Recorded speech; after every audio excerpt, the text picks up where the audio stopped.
Numitu, Mairabagi Mamanaba, Janice Kobama, Tombida Nuxipami Hirami. Tombina Yangang Babu, Pamjay Kanamtana Khangnaba, Liga Pinky Gana, Tombida Hirami. Lena Nupe, Janice Nahaido, Yarugadoga. Aido, Khangdeda. Janice, Minui Taktoraga, Kuchungawi. Yang Badadum, Postai Haini. Mairabag yang nabadadi, Mairaba na hili. Murusura silaiba ay gyamchani. Pinkina. Aduna nubi, liibani dilayre, na tomta tongal tayo, tanro. Hayang way, ningam loida, na pinang ba. Lina. Tumbe, nang natalati ka dida, sumhaybay wani. Ngawsin na ba, masakhang daba misunete. Mairaba ki best friend ni hay. Tumbi tap na pa kumpi. Hoise, yarage. Asen kira. Adudi, ay agam chada hay kraga. Lina Mairabada, Tombi na yari na hay kri. Asum tauduna, matam kara leraga, Tombi ka Janice kasu, nukshinari, koina kri. Asum na nongma ama, suti numit oiba mada, makoy taru, Eco Park Hilda unari. Ngan basu, Mairaba, Janice ka khangnari. Adubu yangang badi lakti. Pinky na purakano haibaday, ngan ba na yayda hauramjay. Wari watay, asam na siyar kantik sulaw na rin. Haraw-haraw nupa masel, wari say. Wari dusu, game sana bagi. Mayam sa pulap oy na family. Achapot order su tawkri. Achapot ngay boy na wari sari. Pinky na. Mayam kay matil jari ke. Ngan ba na. Welcome idol bachari. Mayam do ngan ba diging laga. Kay ba? Kay duluge. Lina. Kay hay no duba. As. Noy si diba. Welcome ron bahay din eh. Lapoy rol bahay ni. Kay no ni. Pinky na. Wati di. Odo chum na iba yadro. Yade. Bhai. Asum na anito na. Maray tawri ngay. Maragta chapot supuray. Lina. Truth or dare game to sana sila. Ngan ba na? Ihay na. Pinky na. Yani nang di. Lina. How residity? Lina pena malay ruraga. Ngan ba na mahana ungena. Ahan ba ungi. Tombi da tari. Ngan ba na. Truth or dare? Truth. Ngan ba na. Kana ko siya nang gaya no? Ay na. What is this sauba? Tombi na. Khangdida. Kari ko siya no. Gyaneshuri nang sidiba. In love, sauba is oina jaba. For example, hungha, paitok pachi. Inward, toina hairak padui. Kobira gano, taning di nukside jo. Haira ibadu, Mairabani. Lina toina haiba word ni. Mayam dupi na nokli. Adubuli di, haibaga tauba na hali. Mairabada sukto laga yengi. Aduga,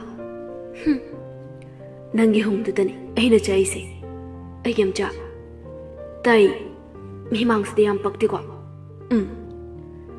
Game do makata na sanay. Second round da na Janice da tari. Mairaba na question sat hangi.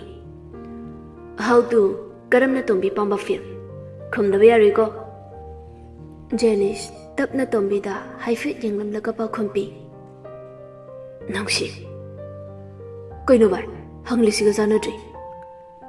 Pum na bak nungsi hai wahai sida loy magyawri. Lina. Yengu to megidi nungshi aise. Ayhoy gidi gada. Good morning, breakfast day. Thaurani gi aigam chagi Khangnaba. Thaurani, nang do mind hanu da. Aira nang lab hauga tringai da haurisi. Aigam chana. Nang sore phudaram jani. Ngamla di phurusha. Nang ko nang haisini. Pinky na. Yare. Ayhoy yauri kaino ni. Noina mitay koy se di noina ubro. Lina. Ihe. Tombi na. Bye. Pungsu tengi. Chana batarose. Asumna. Wari watay suloy shili. Mayum da halai. Asumna makoy taruki nung shinabasu. Sum hengalai.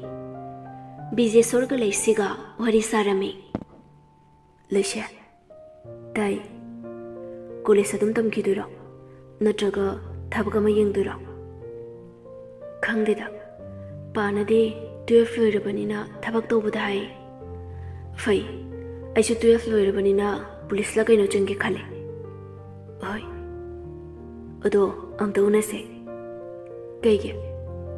Wahige. Sida sum hayo. Yade, face to face. Karam kandano. Nono college salakwaida. Aya. Ado leishe. Nang Khangnaba gadi leitigo. Leitida. Adudi papa wani shili se ning thungalasa. Tumo. Asumna wari solution kri. Haina kibai matung ina Bijay ga leisiga unarami. Is garden dalak minare pulap animak. Bijay na. Ija. Leisi ingangak na. Kaiba. Ijan haibani. Leisi haibani. Ijan kauge. Tayai. Ani duna leiri bududai. Laptak na Bijay gi Maruk Brahman maja Nikhil Sharma na karokpani. Mana. Sharma, taton. Lembana. Hau. Leisi una jat ki haibu dudalak bani. Bijay, Nikhil, Robin, makhoi ahum marupni yamluna tinabani. Tajau, taton, tayai kauribase makhoi gi nickname ni. Ama ani ahum haina khangnai ni. Bijay ga Nikhil ga asumna wari watai khara saraga matung lembasu haido bawa kara hairam laga jatkri. Leishina. Tayai. Hau. Tayai haishini. Eidi lahan kai khangdena. Khangui. Imanabasingna kaubani. Aikoi ahum aina mayai oina. Aikoi college da tayai khangdaba mi leramui. Leiroi. Ija. Tayai. Ai nangdo nushi. Tayai. Oihalasi leisi su Bijay gi ichan. Bijay su leisi gi tayai. Yanakri, tinakri, thamoi su tayai ichan. Matamna sumchat bana aikoi su adum innarui. Evidani. Nikhil sum yanglambadagi post ama thengnaruri. Machilda tapna murum soli. Li manga. Profiling get. Bhajoini. Angang maline. Li su new fit yenglingai da friend request da Nikhil Sharma. Li accept adum tawi. Messenger da Nikhil Sharma na. Hai. Hemantana. Maja lao chakcharasi. Adugane nangi kaino laibachani haido janaba. Li mapana kaurukpaduda message tu yenglamjai. Net off toksilamaga chakchaba kumtharai. Leishina. Bema. How? Kaino nangi leini haiduba. Dress karaga pen book amana diary mataga leige taune. Hoine ichagide diary wat piyadine. Hoipa. Hairaga mayadu hikali. Chakchu sari. Makhoi ahumdu market to shopping tawala ami. Lina dress du haidok yengbada nupa mana haidurokpaga manana haidui. Animak janana. Sorry. Hairaga fat thadoknei. Nikhil mana ngarang thengnakiba li mangangdu ningsinglei. Hojing ngangdu ini da. Ngarang giduni. Kai jakar. Hairaga koithe thirei. Lina. Ba, ai diary thiruge. Hoi. Aikoi shai de leramagi ko. Oi ba. Le, diary thiba jatkri. Leishina. Nikhil na draw. Nikhil on thoraga. Oh mane, Leishi na draw. Mane, pulay bala miro. Oh, babong siyorage. Babong na chao tre. Kaidida. Icha Leishi ga college da mina bro. Oi babong. Hoi, no mai khoida lao. Oi babong. Leishi, babong na bani tanglo. Nati inau pisu yauri. Oh, madi. As, diary thiri ne na jatkibani lak pulay ito. Nikhil, Leishi na hairi baromde yenglai. Uri, diary do da nandu na yenglagala ibadu. Nikhil, aikwe mu chalo kige. Hoi. Li hoisu leibya bakara leiraga halai. Nikhil wakalda. Angang oirisu pami. Nungsi. Masak siyam chami. Speksine na chawri. Ngan baga mayra baga game sana minarami. Nakanda yengang basu family. Call by na duna game kan na tauri. Yaina. Nupa. Lido ko main tauri ke. Ngan bana. Tu. Aga game sana minay sa. Mahay nupa duni. Okay ba? Phone day mayra bana. Likay darage. Ngan bana. Game tauri da ba? Angaw ba malay? Oh. Mayra bata hauri bani. Yaina haido. Masu kaino haina khali bani. Kon hanglage khali. Nikhil yu mandom chado maitai nupado hongbani. Mandom chagi machanupi aphau bilinda do Nikhiloi da lairaga lairik tambagi haidana laklami. Nikhil na Shingang si kainu ni lairik pa hoy bani. Hayang hangsita ngairi metric thado bana. Aduga reels nam laine. Aikhoi da lairaga fail bi yari ko. Linda na taning de da tamo ngalakano amta reels namge. Nikhiloi ki mama mapa government thabak loina tawi. Paisa paiba matom ta pokpani. Liga he Khangnaba yengang badangau jaba Linda Nikhil ki machal nupi mandom jai ki macha nupi ni. Aphau bini. Linda hoisu paisa yam na paiba imong ni. Paisa paiba ni Linda na pong lisi. Oi, angang. Nanama fajabi maleri yengiro. Nasa khuthi duga. Yare nangonde hele hariba. Kai yengene. Nikhil Legi photo do uli. Linda yamna singba nupini. Khangnaba saraga mabukta singli. Linang khangli dana. Linda ina tarpudi yako. Nikhil na phajadro. Mayraba sauning na Lida call tore. Anirak ahumlak chatpada paide. Marirak subada paide. Pairak baga Lina haiba nang jungai Mayraba na hekte isaw brang lang thare. Kaino kai chaluge yare nang gise usijina tro ha aina to phone pairu do ordi lang thuko. Hoi hairaga phone do khara tapna langki kemta di sokte phone chu adum pairi le Mayraba gi mong du da saunung mandana kaple phone ado mukhalaga pai. Alo thorane Nako ko doam chawri tu kaigino. Paisa gi belu am to khangdabro. Nangna leiba nati. Paana leido thugaina bro. Tadro thorane. Tai. Kapiro. Kapnusi. Ayam chara leba ngangla reba matungda. Ei to. Chega thabak to rubane. Ada kolak pa malina mathakta karakpane. Le mabukning yam nushiraba mali hek launa kapi.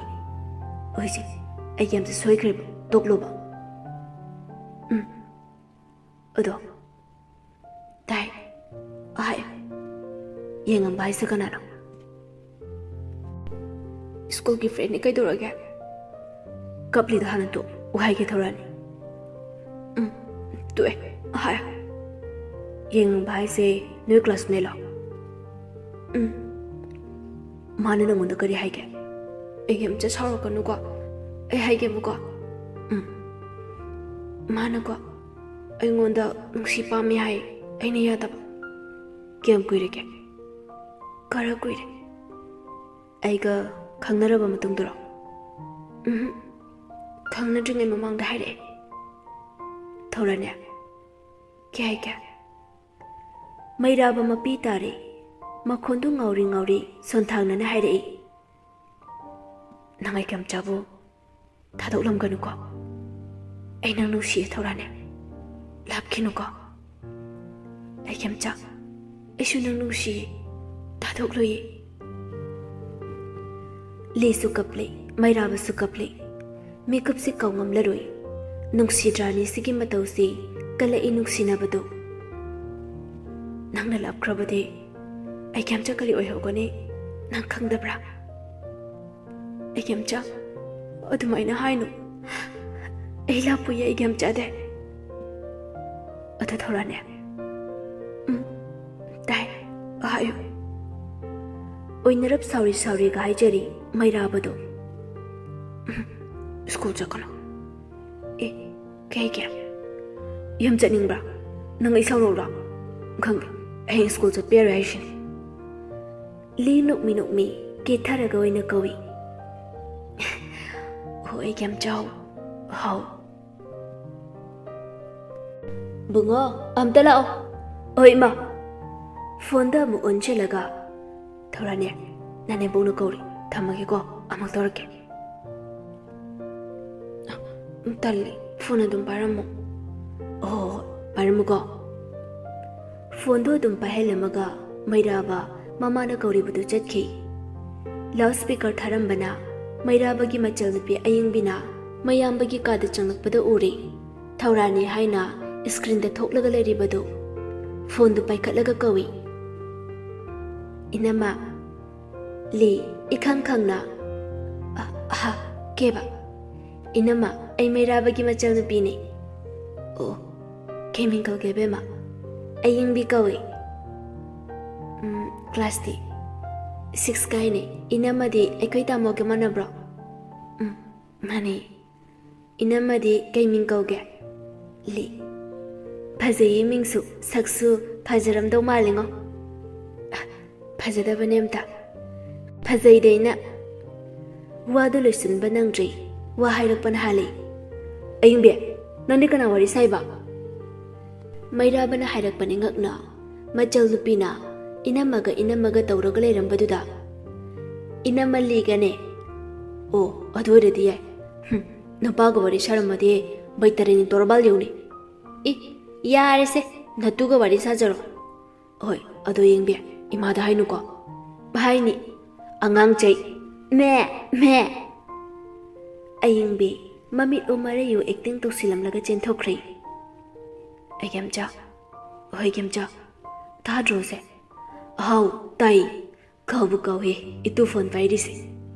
Oh, kaun sine ta di nang ne nusidina. Thora ne nang saurok tore de di ko. Ai gam cha ai shi. Themi ba. Hoi